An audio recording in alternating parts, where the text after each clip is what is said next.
할렐루야. 할렐루야. 네, 점심 식사 맛있게 하셨죠? 네. 오늘 또 우리 이 자리를 사모하시며 나오시는 우리 호국교회 성도님들 계시니까 너무나 든든합니다. 얼굴에서 참 빛이 나는데요. 이 시간 우리 마음 가운데 있는 그 하나님을 향해서 온전히 찬양 드릴 준비 되셨죠? 이 시간 박수 치시면서 저희 기쁨으로 하나님께 찬양 드리도록 하겠습니다. 이 시간 함께 나의 가장 낮은 마음 함께 찬양 드리도록 하겠습니다. 우리의 마음 가운데 있는 그 주님을 온전히 찬양하기 원합니다. 나의 가장 낮은 마음 함께 찬양합니다.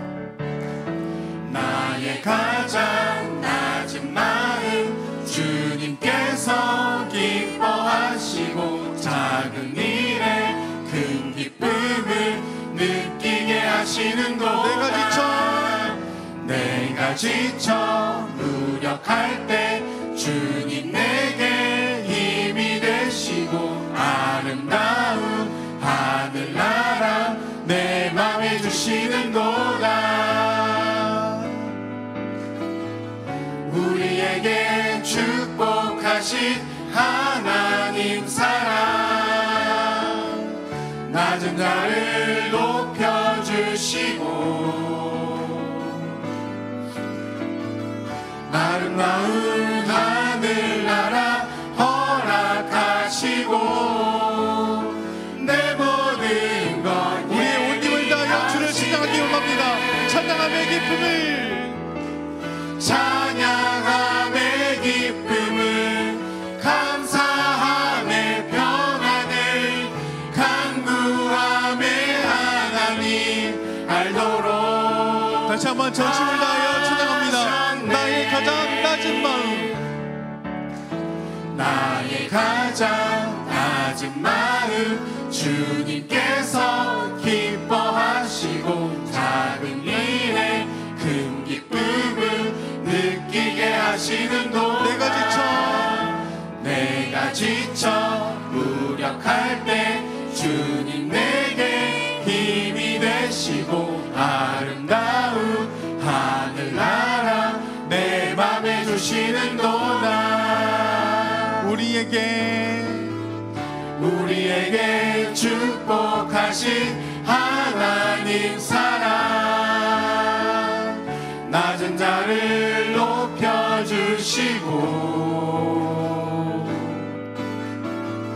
아름다운 하늘나라 허락하시고 내 모든 것 예비하시네. 찬양함의 기쁨입니다. 찬양함의 기쁨을 감사함의 평안을 간구함의 하나님 알도록 마지막으로 온 힘을 다해 다시 한번 찬양하기 원합니다. 찬양함의 기쁨을 찬양함의 기쁨을 감사함의 평안을 간구함의 하나님 알도록 하셨네. 아멘. 이 시간 다시 한번 우리의 그 모든 걸 주관하신 온전히 주님을 찬양하며 다시 한번 나가기 원합니다. 이 시간 이번 한 주간 제가 묵상하며 준비한 그 찬양이 있는데요. 이번 한 주간은 저희 삶 가운데 함께 해주신 그 주님 앞에 저의 삶은 언제나 했는가에 대해서 묵상하게 되었습니다. 그런데 곰곰이 말씀을 주위에 선포되어지는 목사님을 통해서 선포되는 그 말씀들을 묵상해보고 또 말씀을 성찰해보면서 말씀 가운데 서 있지 못하고 끊임없는 죄 가운데 넘어져 있는 저 자신의 모습을 보게 되었습니다. 그러면서 저는 과연 오늘의 이 시대의 진정한 목회자일까? 진정으로 하나님의 그 부르심의 가운데 서 있는 자일까? 라는 생각을 한번 해보게 되는데요. 그럼에도 끊임없이 죄를 짓고 있는 저의 모습을 보면서 넘어질 수밖에 없고 부족함을 느끼며 그렇게 신세를 한탄하고 좌절하며 찬양한 그 모습 가운데 있을 때 그럼에도 끊임없이 찾아와 주셔서 너를 사랑한다 라고 말씀해 주셨던 그 하나님의 그 음성과 그 끊임없는 그 놀라운 사랑을 통해서 이 시간 우리 성도님들과 새로운 찬양이긴 하지만 함께 나누려고 합니다. 이 시간 작고 약한 내 모습 가운데 찾아와 주셔서 함께 하시며 선한 모든 모습들을 이루어 가실 그 하나님을 기대하시며 함께 찬양하기 원합니다. 이 시간 저희들의 몸과 마음 가운데 있는 낮은 가운데 있는 그 진실된 고백이 되고 원하며 함께 주님께 영광 올려드리기 원합니다.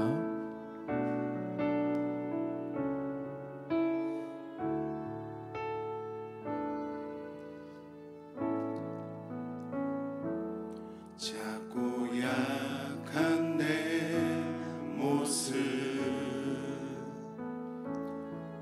기댈 곳도 없는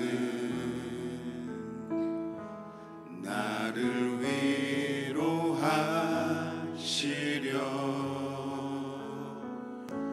교회를 세우셨네. 주님은 다 아시네.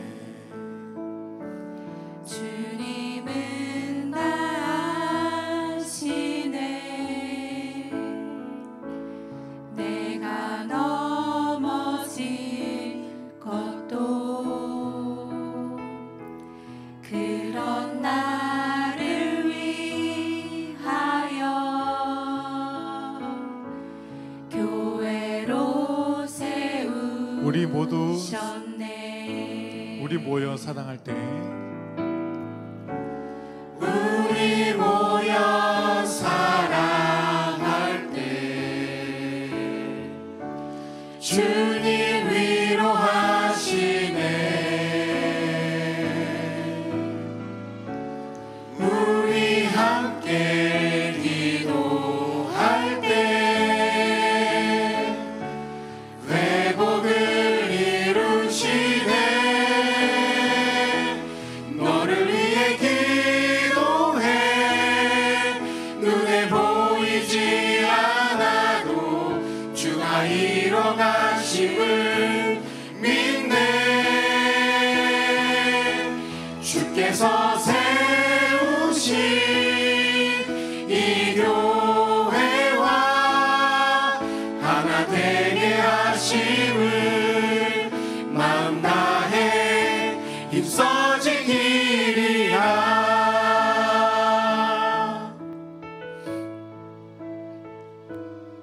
다시 한번 우리의 연약한 그 모습 가운데 속에 사랑으로 인도하시고 참 사랑을 보여주신 그 하나님을 기대하시며 함께 찬양하기 원합니다. 작고 약한 내 모습, 작고 약한 내 모습 기댈 곳도 없는 나를 위로하시자. 나를 위로하시려 교회를 세우셨네. 교회를 세우셨네. 주님은 다 아시네. 내가 넘어질 것도 내가 넘어질 것도 그런 나를 위하여 교회로 세우셨네. 우리 모여 사랑할 때 우리 모여 사랑할 때 주님 위로하시네. 우리 함께 기도할 때 회복을 이루시네. 너를 위해 기도해. 눈에 보이지 않아도 주가 이뤄가심을 믿네. 주께서 세우신 이 교회와 하나 되게 하신 이 시간 모든 것을 이루실 그 주님을 바라보며 우리가 그 믿음 가운데 강력히 선포하며 나아가기 원합니다. 너를 위해 기도해. 눈에 보이지 않아도 주가 이뤄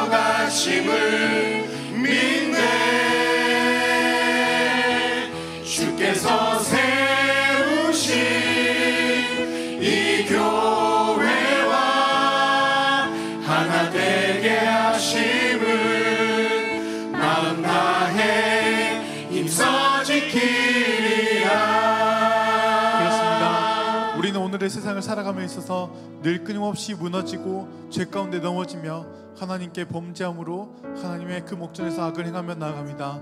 하지만 그럼에도 우리 모두의 그 약함을 아시고 하나님께서는 끝까지 참고 인내하시며 우리를 사랑하여 주십니다. 늘 신문한 물가로 인도해 주시고 우리를 늘 피난처로 인도해 주셔서 우리들의 그 모든 삶이 온전히 하나님의 곁에 있게 하여 주십니다. 이 시간 이런 그 하나님께 저희가 온전히 나가기 원합니다. 비록 작고 약한 내 모습이라 할지라도 미천한 자라 할지라도 내 안에 있는 그 모든 마음에 있는 모든 정욕들을 내려놓고 나에게 끊임없이 말씀해 주시는 하나님의 선함의 그 길에 우리가 나갈 수 있도록 주님께서 인도하여 주시옵소서. 말씀 가운데 나의 모든 것들이 무너지며 오직 예수 그리스도의 은혜로 살아갈 수 있는 우리들의 귀한 삶이 되게 인도하여 주시옵소서. 또한 오늘 시간 말씀 선포하시는 우리 목사님과 말씀을 함께 듣는 우리 모두에게도 주님께서 숨겨지는 그 말씀들을 통하여서 우리가 말씀으로 깨달아지며 다시 한번 깨어지는 영적인 시간 되게 해달라고 이 시간 우리들의 그 삶을 위하여서 이 시간 선포되어지는 그 말씀을 위해서 다 함께 기도하기 원합니다. 함께 기도합니다. 하나님 이 시간 오늘 우리 주 모두에게 주신 하나님의 모든 말씀들을 우리가 기대하며 우리 모두가 나아갑니다. 주님 우리 모두에게 말씀해 주셨던 하나님의 그 말씀을 우리가 기대하며 우리 모두가 온전히 주님의 그 말씀 가운데 우리들의 정욕을 내려놓고 하나님 앞에 나아가오니 주님 우리 모두에게 주셨던 하나님의 놀라우신 그 말씀과 놀라우신 그 계획하심 우리가 온전히 믿으며 나갈 수 있도록 주여 인도하여 주시옵소서. 자꾸 약한 내 모습 가운데 속에 약한 가운데 속에 있는 내 모습 가운데 속에서 그럼에도 불구하고 늘 끊임없이 선포하는 하나님의 놀라운 말씀 가운데 속에 우리가 온전히 나갈 수 있도록 주님께서 은혜를 내려주시고 오늘 이 시간 우리들 모두에게 보여주시고 선포하는 그 모든 말씀들이 우리들의 모든 심령을 쪼개며 골수를 쪼개는 놀라운 은혜 시간이 될 수 있도록 주님께서 인도하여 주셔서 하나님의 은혜에 감사드리며 우리가 온전히 가면으로 호흡하며 나갈 수 있는 믿음의 손을 드릴 수 있도록 주여 인도하여 주셔서 우리가 말씀 가운데 수용하며 나갈 때에 우리가 믿음으로 나갈 수 있도록 주님께서 인도하여 주시고 하나님의 그 모든 말씀들이 우리들의 모든 삶 가운데 속에 드러날 수 있도록 주님께서 인도하여 주셔서 우리들의 그 모든 삶이 온전히 구별되어지고 거룩을 행하며 하나님께 귀한 말씀을 행하며 나아갈 수 있는 귀한 은혜 시간이 될 수 있도록 주여 인도하여 주셔서 하나님 우리 모두가 온전히 삶을 맡겨드립니다. 온전한 삶을 내어드립니다. 우리 모두와 함께하여 주시옵소서. 주님 감사합니다. 오늘 찬양 예배는 환경주의 세미나로 드립니다. 우리 기도는 우리 생태환경 부장님으로 수고하신 우리 송순영 권사님께서 기도 인도하시겠습니다.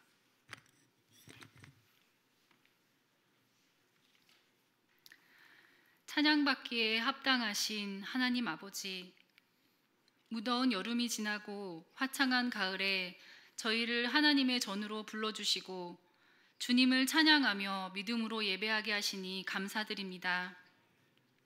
하나님, 저희는 연약한 존재입니다. 사랑하는 예수님을 따라 살고 싶지만 세상의 유혹에 넘어지며 살아갑니다. 우리의 죄를 용서하여 주옵소서. 하나님, 베풀어 주신 자연을 지키고 아름답게 가꿔야 할 책임이 우리에게 있음을 압니다. 그러나 우리의 욕심이 창조의 아름다움을 파괴하고 있음을 고백합니다. 나만 잘 살겠다는 생각으로, 나만 편하겠다는 생각으로 보호해야 할 것들을 보호하지 못하고 지켜야 할 것들을 지키지 못했음을 고백합니다. 우리의 부족함으로 인해 자연이 신음하고 많은 하나님의 피조물들이 탄식하게 되었습니다. 우리들이 망가뜨린 자연의 질서는 세계 곳곳에서 재앙이 되어가고 있습니다. 인류의 건강과 미래가 위기에 처하게 되었습니다. 주님, 우리의 부족함을 긍휼히 여겨 주시옵소서. 창조주 하나님을 늘 생각하게 하시고 자연을 다스리며 위탁받은 자로서 책임감을 잊지 않게 하여 주시옵소서. 이제부터라도 자연의 아름다움과 균형을 깨뜨리지 않고 회복을 위한 노력을 기울이게 하여 주시옵소서. 오늘 말씀을 전하시는 삼본 중앙교회 박상훈 목사님에게 성령님 함께하여 주셔서 하나님의 말씀을 대언하게 하시며 말씀을 받는 저희들의 마음밭은 옥토가 되어 하나님의 말씀대로 살아갈 수 있도록 인도하여 주옵소서. 이 시간 영육 간의 질병으로 고통받는 환우를 위해 기도합니다. 언제나 우리와 동행하시는 주님을 기억하며 찬양과 기도와 말씀으로 그 모든 두려움을 이기게 하옵시고 질병이 떠나가는 기적을 허락하여 주옵소서. 하나님, 10월 27일 내 영혼이 미소 짓는 날을 준비하고 있습니다. 우리 호계 교인들이 가족이나 이웃들의 영혼들을 위해 기도하며 전도할 수 있는 용기를 주시어 예수님이 우리에게 주신 전도의 사명을 잘 감당할 수 있도록 인도하여 주옵소서. 우리의 이웃인 트리디아 주민들이 입주를 하고 있습니다. 호계교회 전도부가 하나님의 말씀을 전할 때에 성령님 함께 하시어 듣는 모든 이의 마음이 변화되게 하여 주시사 호계교회에 나와 하나님을 예배하게 하여 주옵소서. 우리의 영원한 중보자 되신 우리 주 예수 그리스도 이름으로 기도드립니다. 아멘.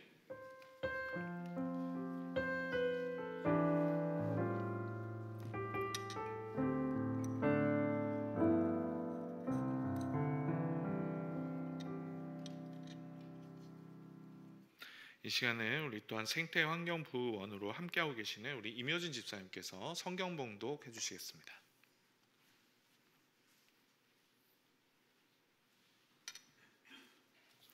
환경주일 우리에게 주신 하나님 말씀은 누가복음 10장 36절에서 37절 말씀과 요한일서 3장 18절 말씀입니다.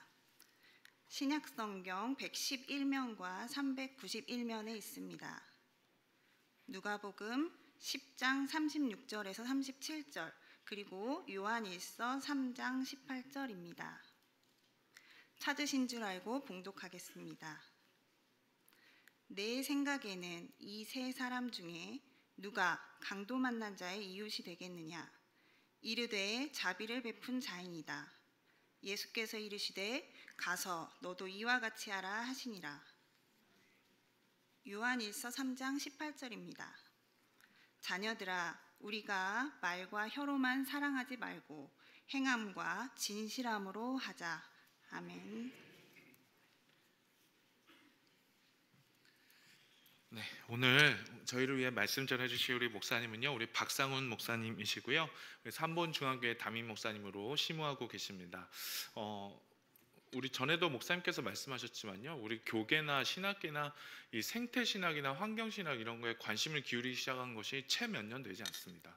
그런 때인데 이미 녹색교회로 우리 노회를 넘어서 또 우리 총회까지도 선한 영향력을 베풀어주고 계신 우리 박상훈 목사님이십니다. 우리 박상훈 목사님 앞에 나오실 때 우리 박수로 환영하도록 하겠습니다.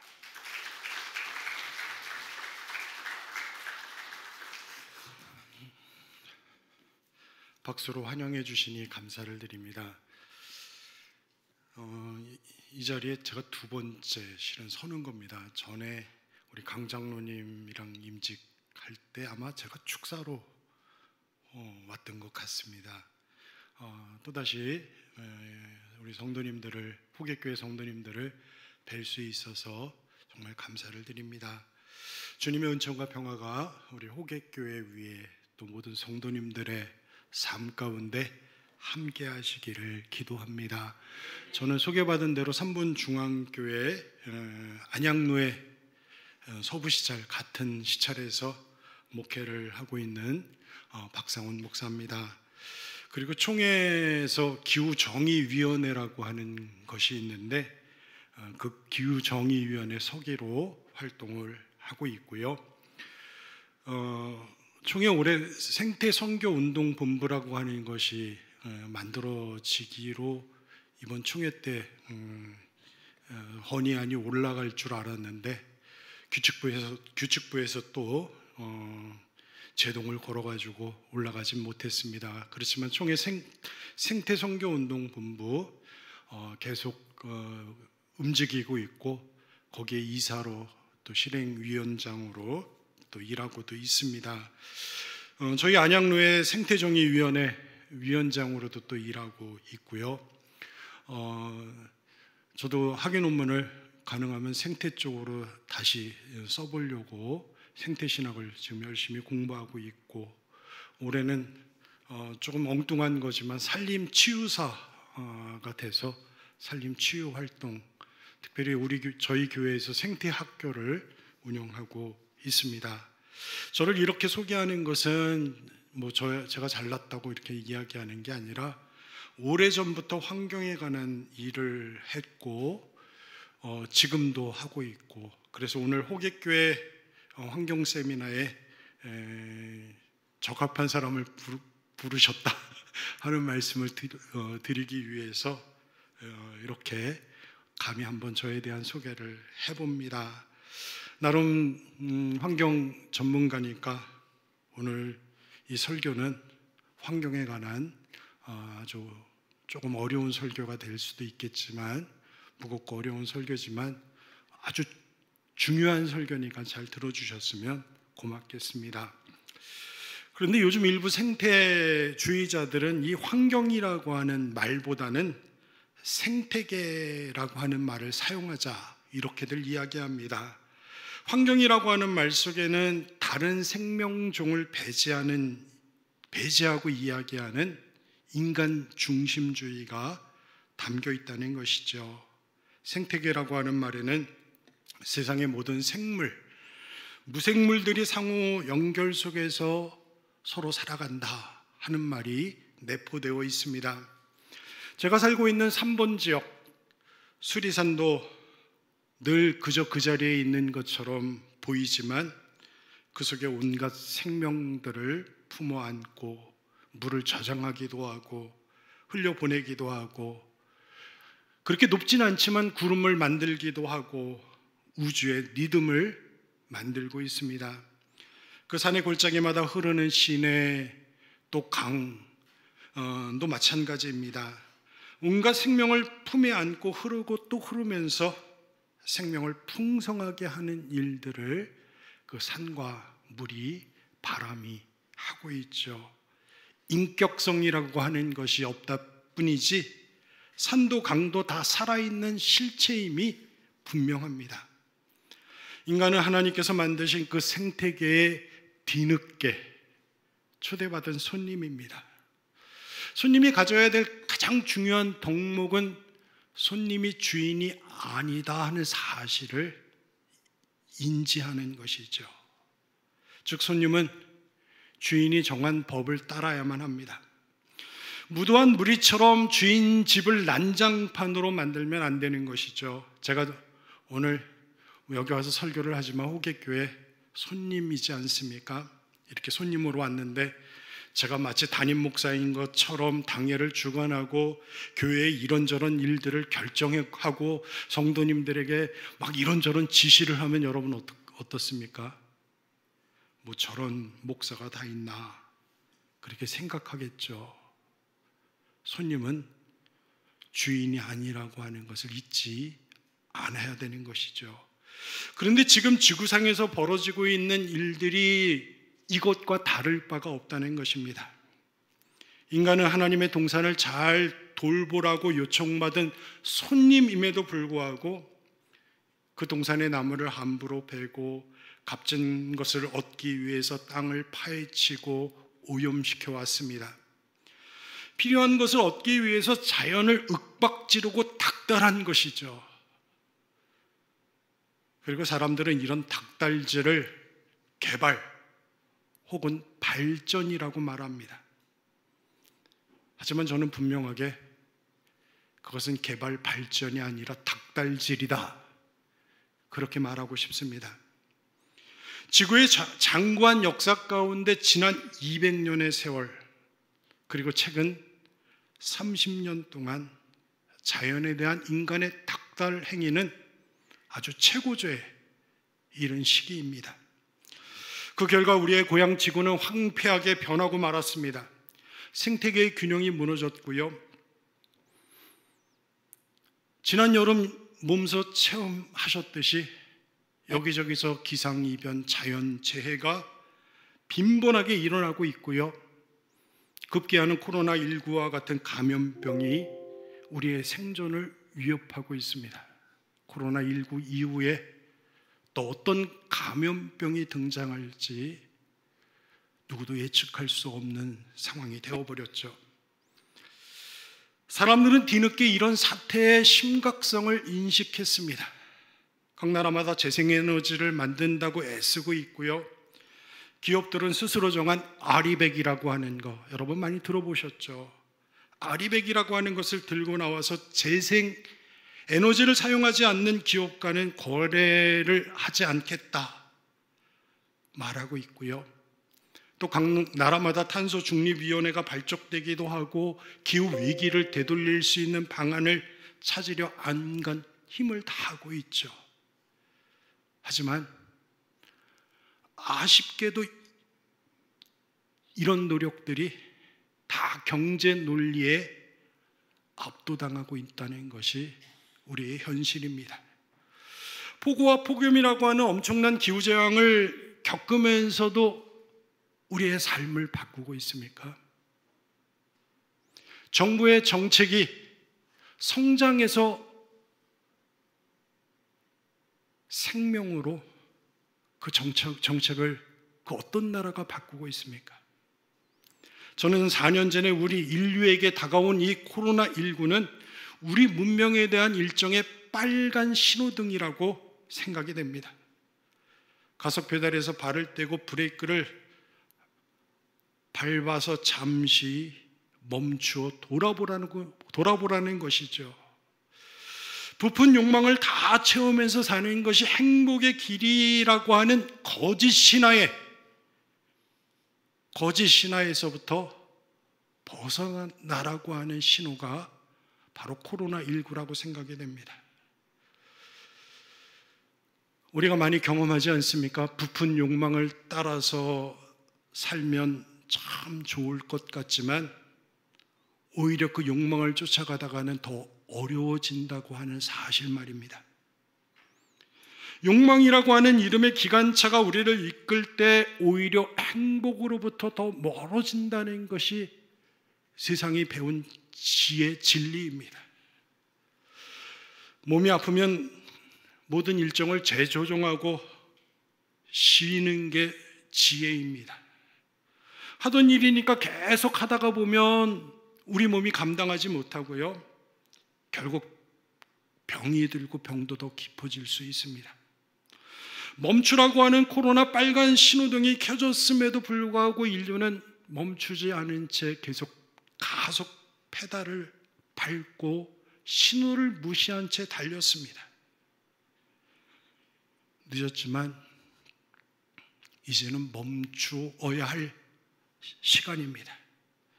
우리 삶이 지나칠 정도로 소비주의, 물질주의, 대량 생산, 대량 소비에 빠져 있지는 않은지 돌아보아야 될 때죠.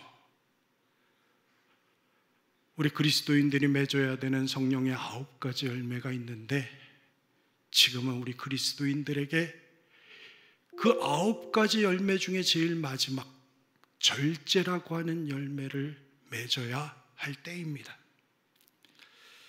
그런데 꽤 많은 분들이요, 기후재앙에 대처하기 위해서는 이제 시간이 너무 없다 그렇게 말합니다. 심지어 어떤 분들은 이제는 어쩔 수 없어 이렇게도 얘기합니다. 유엔 사무총장 안토니오 구테레스는 2022년 기후 정상회의에서 지구 온도가 계속 올라가고 있다. 그리고 우리 행성 지구는 기후 재앙을 돌이킬 수 없는 티핑 포인트를 향해서 빠르게 다가가고 있다 하고 경고하면서 우리는 기후 지옥으로 가는 고속도로에서 가속 페달을 밟고 있다. 이렇게 말했습니다. 그리고 1년 뒤에 작년에 기후 정상회의에서 그는 한 톤을 더 높여서 인류가 지옥의 문을 활짝 열어줬겠다. 우리가 위험하고 불안정한 세상을 향해서 나아가고 있다. 이렇게 준엄하게 경고했습니다. 여러분은 처음에 기후변화라고 하는 이야기를 들으셨을 것입니다. 조금 있다가 기후변화에서 기후위기, 또 조금 있으니까 기후붕괴, 이제 어디까지 왔습니까? 기후지옥이라는 말까지 왔습니다. 이런 경고의 음성을 들으면서 내가 지금 생태를 위해서 무엇을 할 수 있을까 하는 생각이 듭니다. 내가 하는 노력이 무슨 소용이 있을까 하는 마음이 드는 것이죠. 그래서 많은 것을 포기한 채 그냥 이대로 살래 하는 생각을 하시는 분들이 많습니다. 이제까지 살아온 삶에 대해서 어떤 저항을 하지를 않습니다. 하지만 믿음의 사람들은 그러면 안 됩니다. 우리는 우리의 가능성, 우리의 계산에 따라서 움직이는 사람이 아니라 하나님의 가능성을 믿고 사는 사람들이죠. 할 수 있다는 계산이 나왔기 때문에 하는 것이 아니라 꼭 해야 되는 일이기 때문에 그 일을 시작하는 것이 믿음의 삶입니다. 역사적으로 희망을 만드는 사람들은 늘 어리석어 보였습니다. 희망이란 본래 아주 작고 희박한 것이기 때문입니다. 예수님도 하나님 나라라고 하는 희망을 이 땅에 가지고 오셨을 때 그것을 누구도 보지 못했고, 그리고 오히려 그 작은 희망이 조금이라도 커지는 것을 두려워해서 십자가에 못 박아 버리지 않으셨습니까? 그런데 돌아보면 그 작고 희박하고 불가능한 것을 위해서 십자가를 지고 자기의 삶을 바친 이들 덕분에 우리는 조금 더 나은 세상, 그리고 하나님 나라를 꿈꾸면서 사는 것입니다. 어쩔 수 없어. 이렇게 말하며 세상에 순응하는 것은 불신앙입니다. 출애굽기에서 하나님은 애굽에서 종살이하던 사람들에게 젖과 꿀이 흐르는 땅에 대한 비전을 심어주시는 분으로 우리에게 소개되고 있습니다.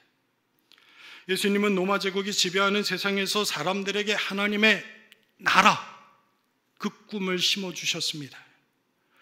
버나드 브랜드 스캇이라고 하는 분은 예수의 비유 다시 듣기라고 하는 책을 통해서 예수님이 들려주신 하나님 나라 비유를 새롭게 해석한 바 있습니다. 그런데 이 책에 부제가 있는데요, 세상 다시 상상하기입니다. 우리에게 익숙한 세상에 그저 적응만 하다 보면 이 시대의 정신을 빼닮은 사람이 될 수밖에 없는 것이죠. 우리는 이 시대를 본받는 사람이 아니라 새롭게 변화를 받아서 하나님의 뜻을 이 땅에 심어가는 사람들입니다. 깨어나서 이 안타까운 현실을 직시하면서 이 생태적 절망의 시대에 희망의 노래를 불러야 되는 사람들이 바로 믿음의 사람들이죠. 이 희망을 어떻게 노래할 수 있을까요? 우리는 과연 이 환각 상태에서 깨어나 신음하는 피조물과 함께 하나님을 노래할 수 있는 그리스도인이 될 수 있을까요? 우리는 오늘 말씀, 사도 요한이 전해준 오늘 말씀, 말과 혀가 아닌 행함과 진실함으로 초대하는 이 음성에서 생태적 희망을 발견할 수 있습니다. 먼저 이 행함과 진실함으로 초대하는 예수님의 비유 말씀 하나 생각해 보기를 원합니다. 우리가 잘 아는 비유입니다. 오늘 우리가 읽은 누가복음 10장에 나오는 선한 사마리아 사람의 비유입니다. 한 율법교사가 예수님께 영생에 관한 질문을 했고, 예수님은 성경에 무엇이라 써 있느냐 되물었습니다. 그때 그는 하나님을 사랑하고 이웃을 사랑해야 한다라고 대답합니다. 예수님은 그에게 네 대답이 옳다, 이를 행하라, 그러면 살리라 말씀하십니다. 그때 율법교사는 자기를 옳게 보이고 싶은 마음이 생겨서 다시 질문을 하죠. 누가 내 이웃입니까? 이때 들려준 비유가 예수님의 그 유명한 선한 사마리아 사람의 비유입니다.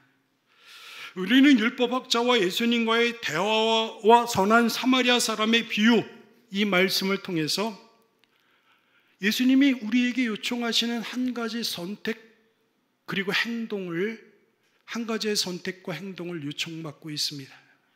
그것은 삶 속에서 강도를 만나 신음하는 이웃들을 만날 때가 있을 것인데, 그때 그것을 보고 그냥 지나갈 것인가, 아니면 가서 이웃이 되어줄 것인가 하는 선택과 행동입니다. 제사장과 레위인은 어떻게 했습니까? 예수님으로부터 선택과 행동을 요청받았을 때 그들이 한 선택은 그냥 지나치는 것이었습니다. 그들이 왜 강도 만난 사람들을 치료하지 않고 그냥 지나갔을까요? 그들은 성전에서 하나님을 섬기면서 율법을 지키며 사는 사람들입니다. 그들은 다친 사람을 돕다가 만일 그 사람이 죽기라도 한다면 죽음, 부정한 것을 만지는 것이 되는 것이고, 그 즉시 성전 봉사를 할 수 없는 상황이 되기에 어쩔 수 없이 그냥 지나쳤을 것입니다. 이 이야기가 나올 수 있는 배경이 됐던 질문을 던진 율법교사도 아마 비슷한 입장이었을 것입니다. 다 이해가 되죠. 그냥 지나친 것 이해가 됩니다. 하지만 우리는 이런 이해를 뛰어넘어서 이웃이 되라고 하는 선택과 행동을 요청받는 사람들입니다. 이것을 요청받았다는 것은 무엇을 의미합니까? 지금 우리에게 주어진 그 어떤 일보다도 이웃이 되는 일이, 강도 만난 사람의 이웃이 되는 일이 가장 중요하다는 것이죠. 예수님은 누가 강도 만난 자의 이웃인가 하고 물었고, 율법교사는 자비를 베푼 사람입니다 라고 대답했습니다. 강도 만난 자의 이웃은 그를 보고 가엾은 마음이 들어서 가까이 가서 상처에 기름과 포도주를 붓고 싸매어주고 자기 나귀에 태워서 여관으로 데리고 가서 간호하고 행동한 사마리아 사람입니다. 예수님께서는 율법교사에게 말씀하셨듯이 오늘 우리에게도 가서 너도 이와 같이 하라 말씀하십니다. 그럼 우리 시대에 강도 만난 자는 누구입니까? 우리가 이웃이 되어 주어야 할 강도 만난 자는 오늘 이 시대에 누구이겠습니까? 강도 만난 자는 어떤 의사를 표현도 하지 못한 채 그저 소리만 내면서 죽어가고 있었습니다. 이처럼 목소리도 내지 못하고 방어력도 없이 죽어가는 이들이 지금 누구입니까? 이 질문에 올바르게 응답하기 위해서는 우리 이웃의 개념을 아주 넓게 확장시킬 필요가 있습니다. 우리 이웃의 개념을 모든 피조물까지 확장시켜야 된다는 것입니다. 유대인들은 사마리아인을 사람 취급하지 않았지만 예수님은 비유를 통해서 강도 만난 자의 진정한 이웃은 사마리아 사람임을 보여주셨습니다.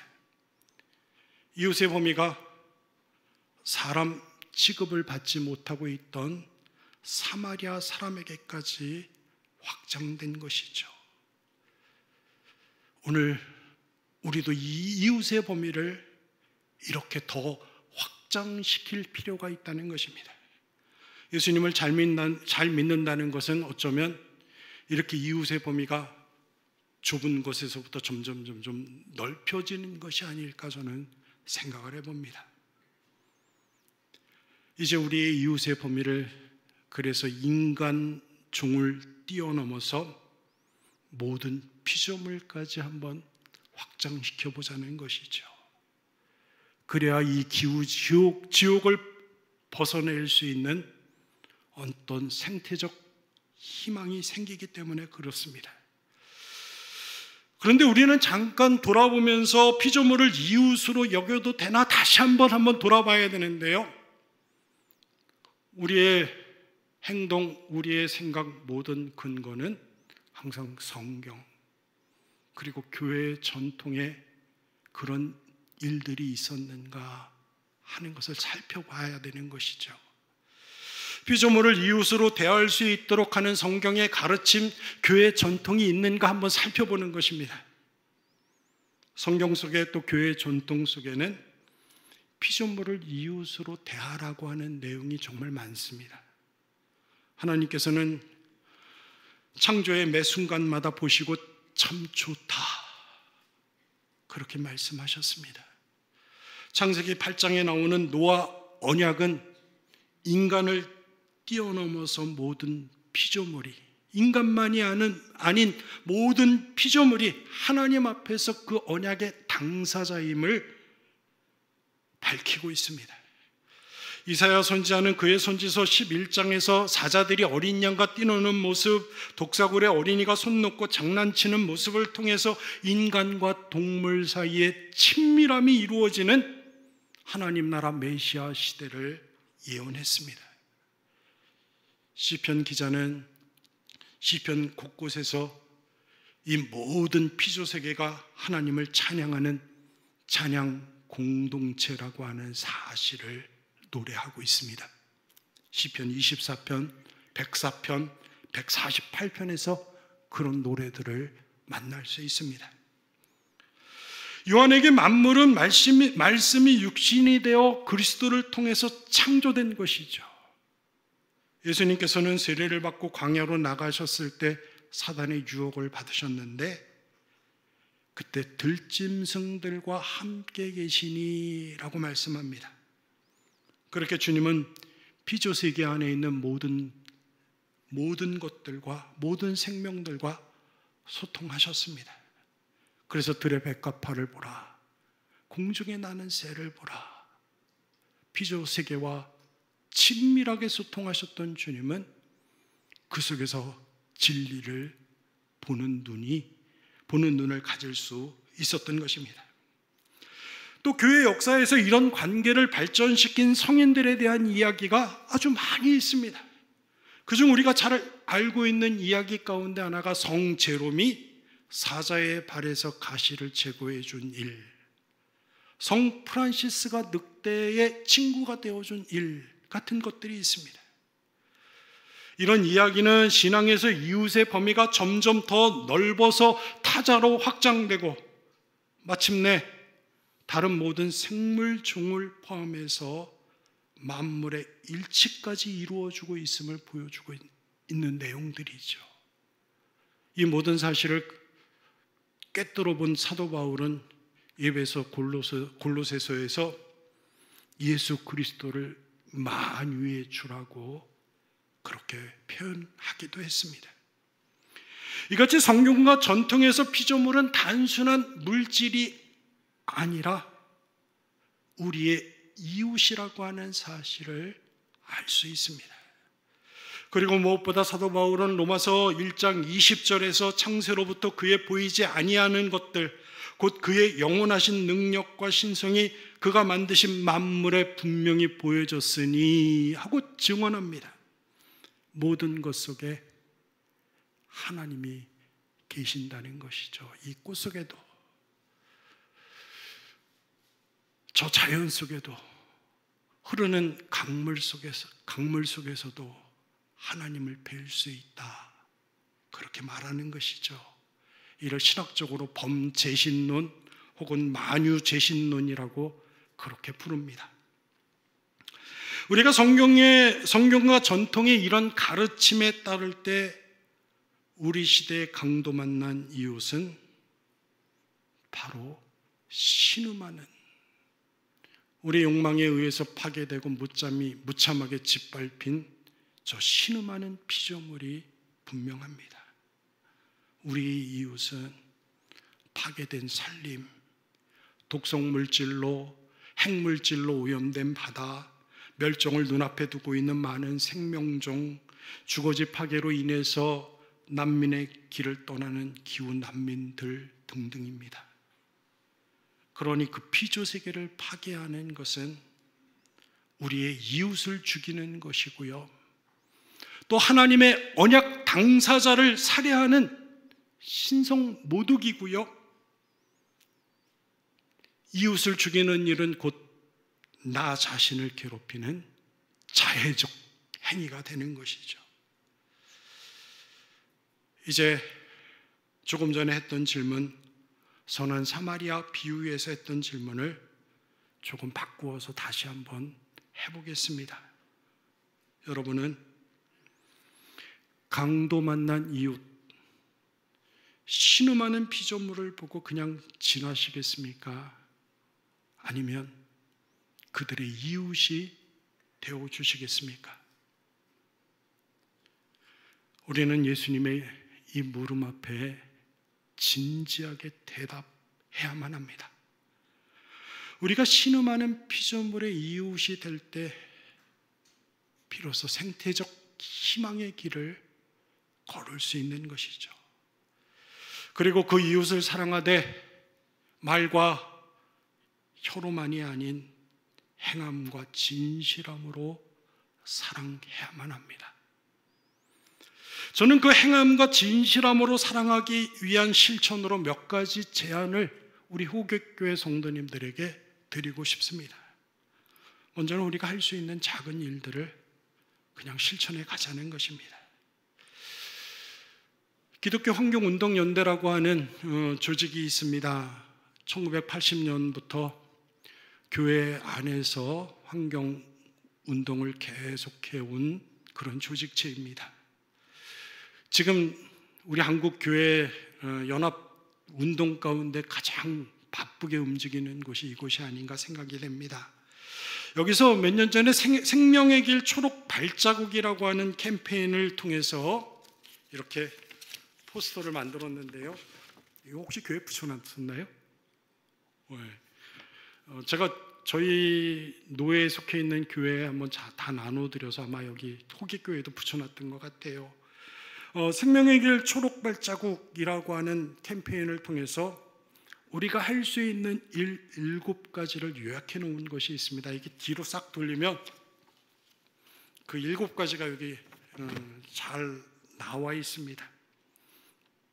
먹는 것에서 입는 것, 주거 문제, 교통 문제, 경제 영역 등등 해서 7가지 영역에서 우리가 구체적으로 실천할 수 있는 내용들이 여기 아주 잘 나와 있습니다. 그리고 보다 더 구체적으로 그리스도인들의 지구를 위한 7주 실천 워크북이라고 하는 책을 통해서 이 7가지를 어떻게 삶에 더 구체적으로 적용할 수 있을까 성경 공부식으로 이렇게 교재도 만들었습니다. 지금도 이게 교회 붙어 있나요? 이번 노회 때 다시 한번 나눠드리려고 그래요. 네. 성도님들에게 일일이 다 나눠드렸으면 좋겠는데 저희 성도님들에게도 나눠드렸더니 조금 있다가 다 쓰레기가 되더라고요. 교회 붙여 놓으세요. 예, 목사님 그러셨으면 좋겠어요. 그리고 사진 찍어서 가시면서 내가 한 주에 하나만이라도, 이번 주 지나면 또 다음 주에 하나만이라도 구체적으로 실천해 가야 되겠다 한번 생각하셨으면 좋겠습니다. 그리고 저희 교회는 이 교재를 가지고 구역 예배 때마다 사용하면서 계속 삶을 나눕니다. 7주 과정이지만 한번 교회에서도 소그룹 모임 때 교재로 사용할 수 있었으면 좋겠습니다. 이런 개인적인 노력들을 계속 해 가셔야만 합니다. 하지만 개인적인 노력으로는 한계가 참 많습니다.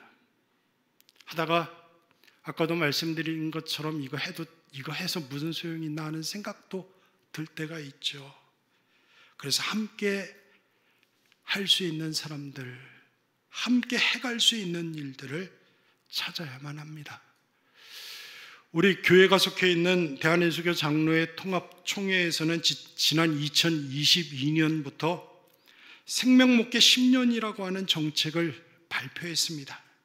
그동안 교회가 주로 관심을 가졌던 것이 성장이었는데 이제 성장에 중심을 두었던 목회 방향에서 생명, 생태 문제를 중심으로 두는 교회로 전환하자 하는 게 총회 정책입니다. 근데 우리 한국교회가 어떻습니까? 총회 정책은 정책이고 교회는 교회죠. 교회는 아직도 성장 중심에서 벗어나지를 못하고 있습니다. 이제는 교회의 목회 방향을 성장에서 생명, 생태로 전환해서 교회가 함께 이 일을 감당해 가야 될 때입니다. 총회는 탄소 중립 교회 2050 선언을 통해서 모든 교회가 탄소 제로 운동에 동참할 것을 지금 호소하고 있죠. 이제 교회들이 탄소 제로를 위한 일에 함께 해야 될 때임이 분명합니다. 이 탄소 제로 교회 만들기를 보다 구체적으로 체계적으로 해나가기 위해서 녹색교회가 되는 것이 참 중요합니다. 녹색교회, 우린 아직 멀었는데요. 별로 많이 탄소 제로 운동, 환경 운동 그런 거 많이 관심도 없고 많이 하지도 못하는데요 라고 생각을 할 수도 있겠지만요, 녹색교회가 되면요, 녹색교인으로서의 자부심, 어떤 책임감들이 생깁니다. 저희 교회는 2015년에 녹색교회가 됐는데요, 그 이후로 장로님들의 기도가 언제나 이 생태 문제를 꼭 집어넣는, 그것도 점점 간절하게 이 생태 문제에 대해서 기도하는 기도로 바뀌었고요. 성도님들이 하나하나 어떤 행동을 할 때마다 내가 녹색교회 교인인데, 그런 생각을 가지고 모든 일들을 해가는 것을 보게 됩니다. 호계교회가 오래전부터 녹색교회로 전환하려고 애쓴다는 이야기를 들었습니다. 그러면서 우리도 좀 부족해, 조금 더 열심히 하고 해야지, 그런 말씀을 제가 또한 들었습니다.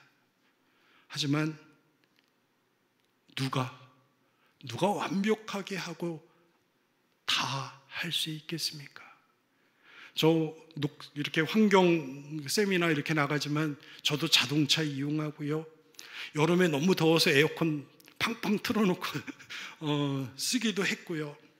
근데 마음의 방향은 언제나 생태, 여기로 향해 있거든요.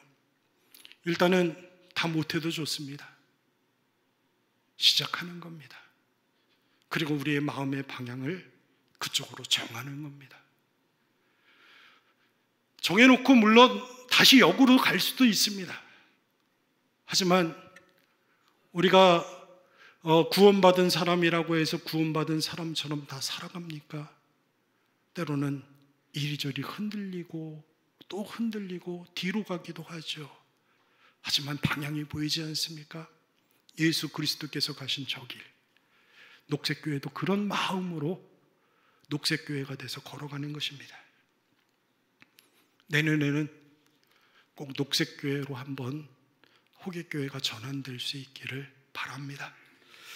탄소는 우리가 에너지를 사용할 때마다 발생합니다. 숨쉬고 먹고 마시고 움직이는 일들이 다 탄소를 만드는 일이죠.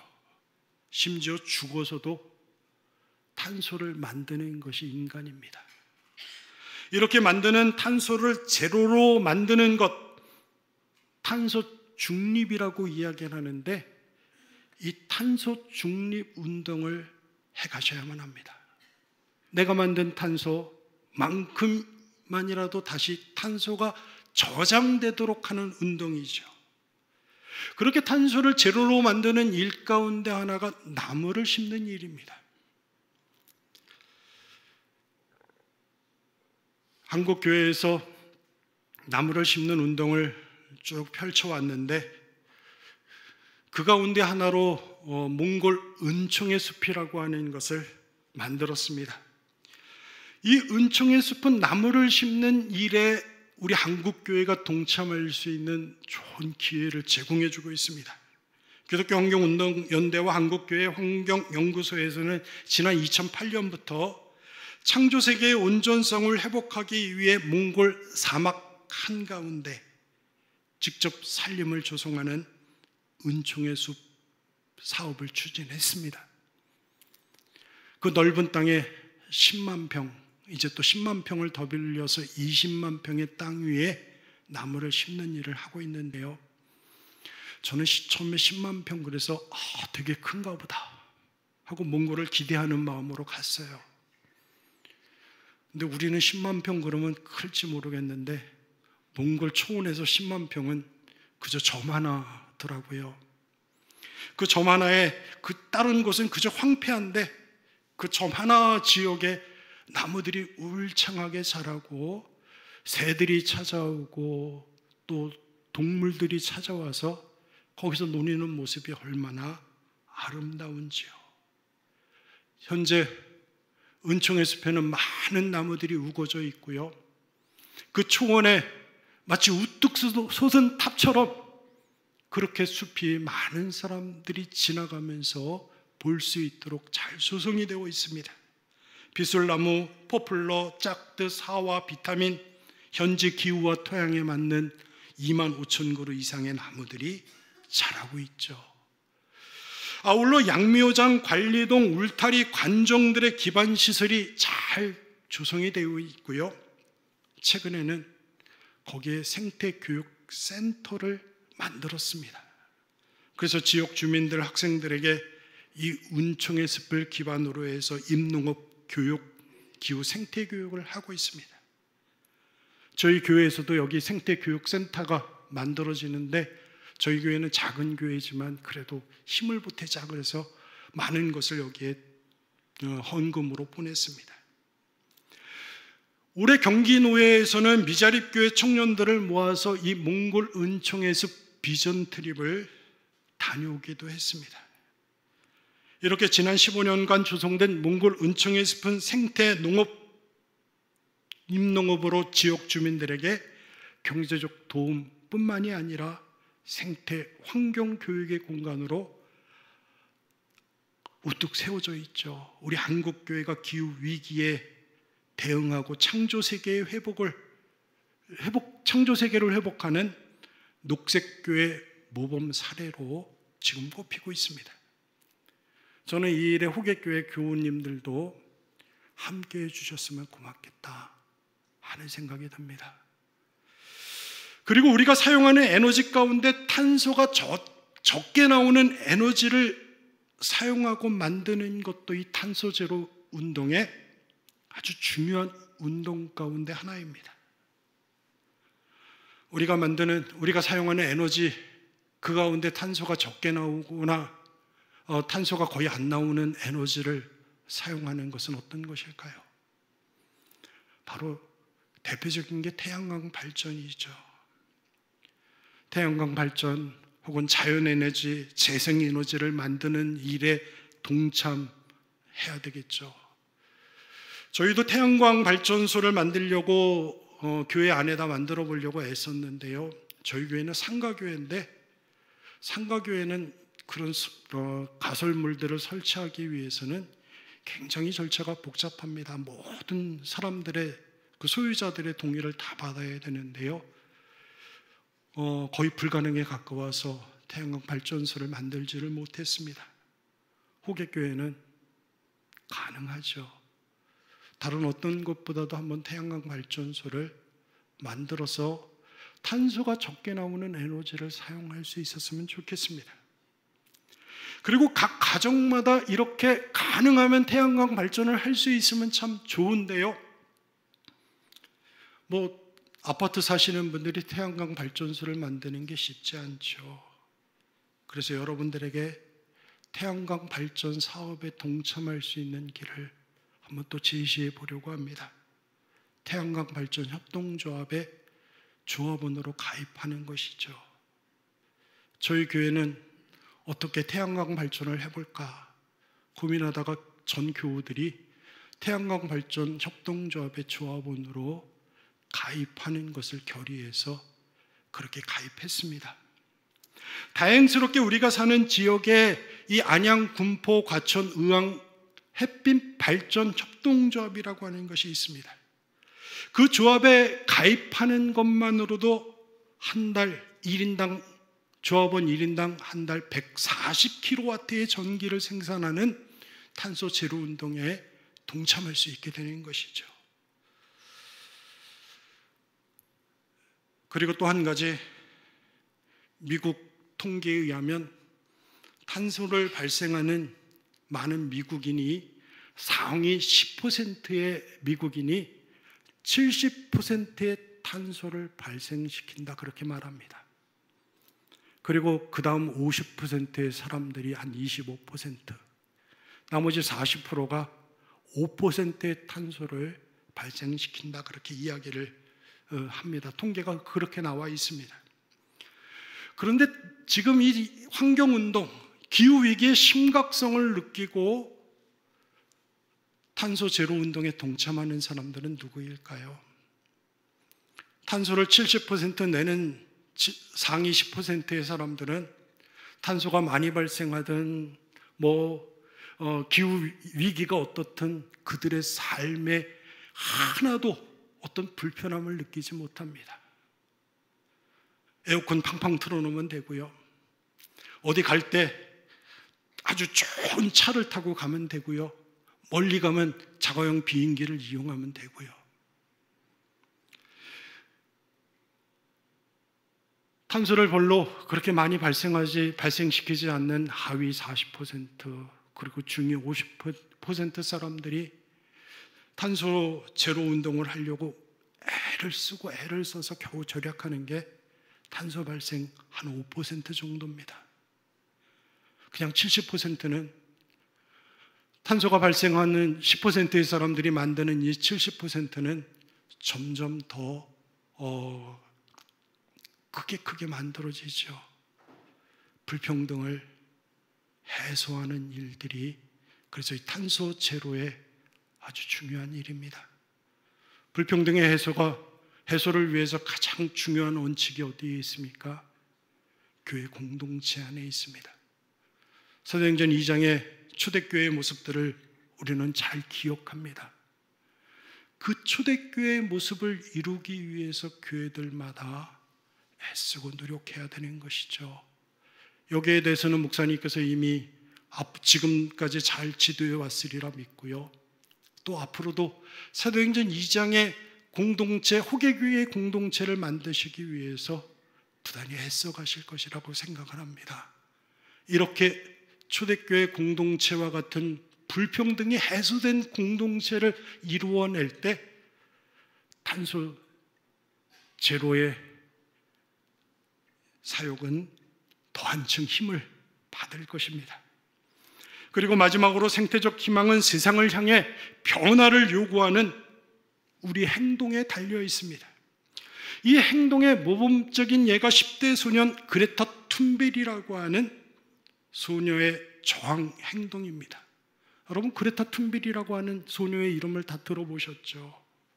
스웨덴에서 학교 파업을 이끌었고요. 세계에서 가장 잘 알려진 기후 위기에 저항하며 행동하는 활동가가 바로 이 툰베리라고 하는 소녀죠. 그녀는 미래를 위한 금요일 운동을 시작했고요. 세계의 많은 젊은이들에게 기후 변화에 반대하는 시위에 참가하도록 영감을 부여했습니다. 툰베리와 함께 전 세계 수천 명의 젊은 청년들이 미래를 걱정하면서 전 지구적 기후 위기 문제에 신속한 대책을 요구하는 그런 서한들, 그런 성명서들을, 그런 요구들을 계속해 오고 있죠. 유엔에 가서 연설도 하고요. 소위 MZ세대들은 기후위기에 아주 민감한 반응을 보이고 있습니다. 기후위기가 어떻든 저도 마찬가지입니다. 이제 살면 얼마나 살겠습니까? 그냥 조금 있다가 기후위기가 어떻든 죽으면 끝이지만요.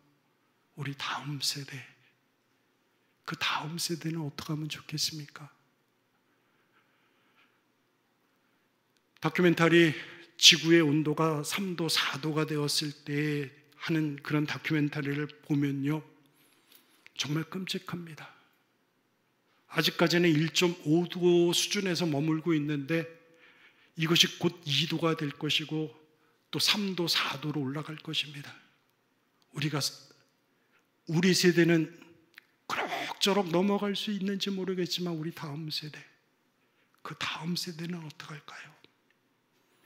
MZ세대들이 기후 변화에, 기후 위기에 심각한 민감한 반응을 보이고 있는 이유가 바로 여기에 있습니다. 그들에게 우리가 복음을 전한다고 이야기하는데 기후 위기 문제를 하나도 건들지 않고 복음을 전한다면 그들이 복음을 듣겠습니까? 믿겠습니까? 교회가 전도가 안 된다고 많이 이야기합니다. 젊은 사람들은 이제 교회에 대해서 욕을 하는 것이 아니라 아예 관심조차 없는 무관심의 세대가 되었다고 그렇게 말합니다. 요즘은 교회에 대해서 차라리 욕도 좀 해달라 그렇게 부탁하고 싶은 심정이죠.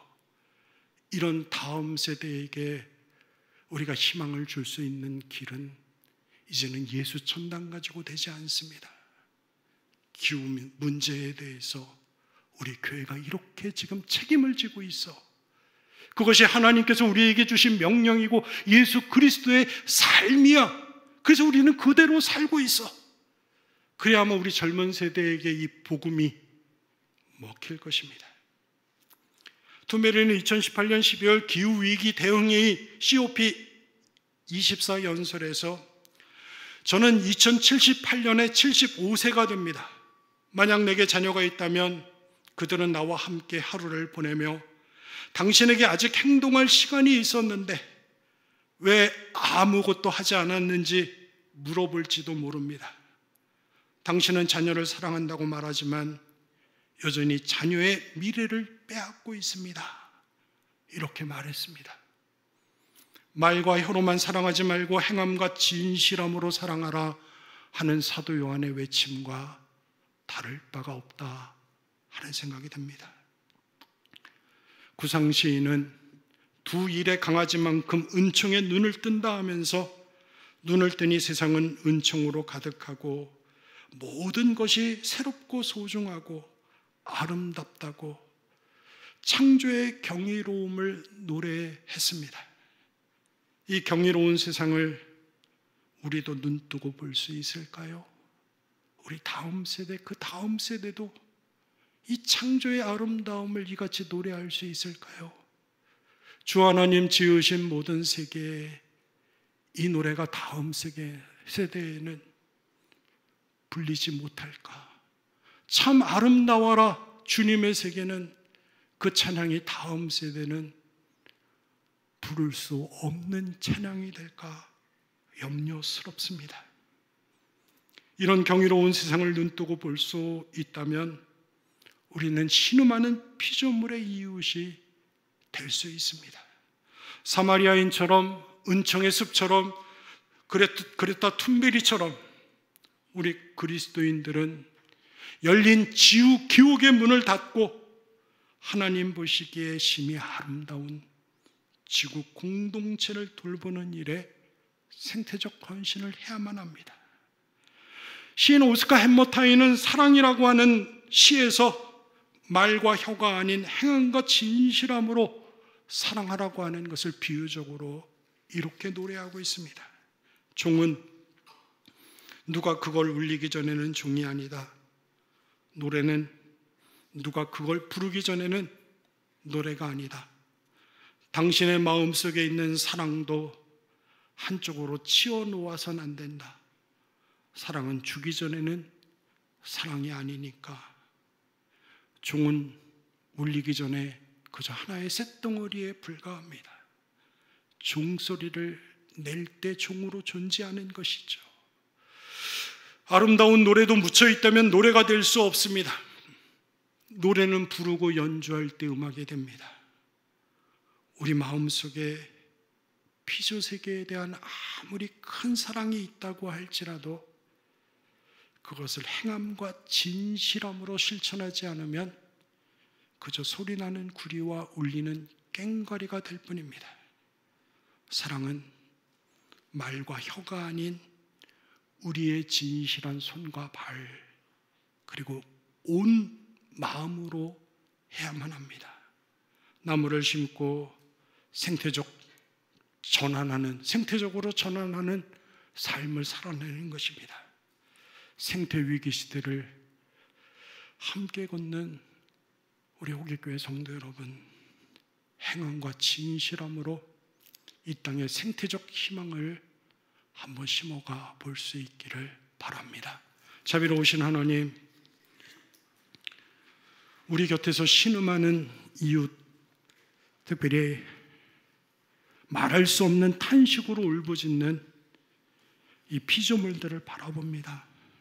그들이 우리가 돌봐야 되는, 우리가 사랑해야 되는 이웃임을 잊지 않게 하시옵소서. 그래서 우리의 손을 내밀게 하시되 그냥 말로만이 아니라 현호만이 아니라 행함과 진실함으로 할 수 있게 하시옵소서. 특별히 호객교회 위에 복을 주셔서 행함과 진실함으로 이 피조물을 사랑하는 일에 모든 성도들이 함께 할 수 있는 용기와 힘을, 지혜를 허락하여 주시옵소서. 예수 그리스도의 이름으로 기도하옵나이다. 아멘. 네, 우리 말씀 전해주신 목사님 감사합니다. 여러분 박수로 한 번 더 격려해 주시면. 네, 감사합니다. 네, 감사합니다. 여러분 이게 하나씩 우리가 조금 이제 알아가는 여러분 이런 부분들 여러분들 잘 참고해 주시고, 특별히 여러 가지 또 교회에서 이런 부분들을 고민하고 또 생각할 때 함께 좋은 생각을 모아서 또 하나님 앞에 영광이 되는 그런 시간 여러분 되시면 감사하겠습니다. 몇 가지 광고 드리고 이제 목사님 축도로 예배를 마치도록 하겠습니다. 우리 소통위원회 우리 2차 모임 이번 주 토요일 날 2시에 있습니다. 여러분들 잘 참고하시고 함께 모여서 하나님 앞에 기쁨이 되는 그런 시간 되시면 감사하겠습니다. 우리 다음 주는 우리 믿음교구 헌신 예배 드립니다. 여러분 믿음교구 식구들 함께 오셔서 함께 기쁨으로 하나님 앞에 세움받는 시간 되시면 감사하겠습니다.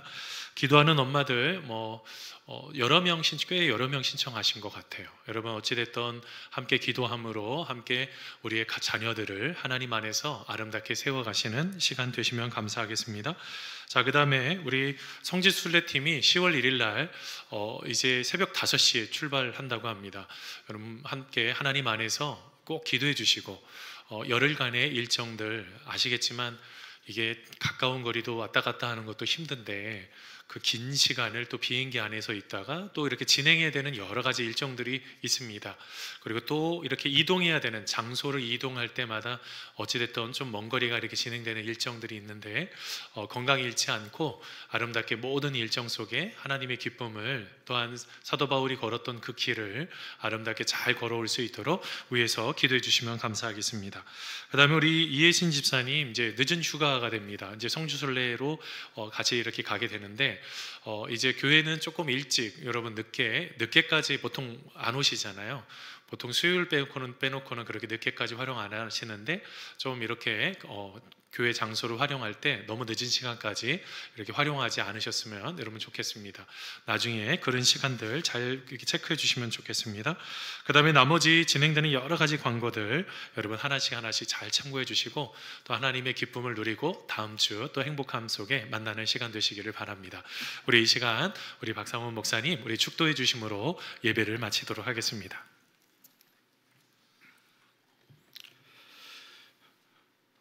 이제는 모든 만유의 주가 되신 주 예수 그리스도의 은혜와 세상을 보시기에 좋다 만들어주신 하나님의 놀라우신 사랑하심과 말할 수 없는 탄식으로 피조물의 아픔 속에 동참하시면서 함께 기도해 주시는 성령의 사귐이 말과 혀로만이 아니라 행함과 진실함으로 사랑하면서 이 땅에 신음하는 모든 피조물의 이웃이 되고자 결심하는, 그리고 녹색교회로 한 걸음 더 힘차게 나아가고자 다짐하는 호객교회, 또 호객교회 성도님들 삶과 가정 위에 영원토록 함께 계시옵기를 축원하옵나이다. 아멘.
아름다운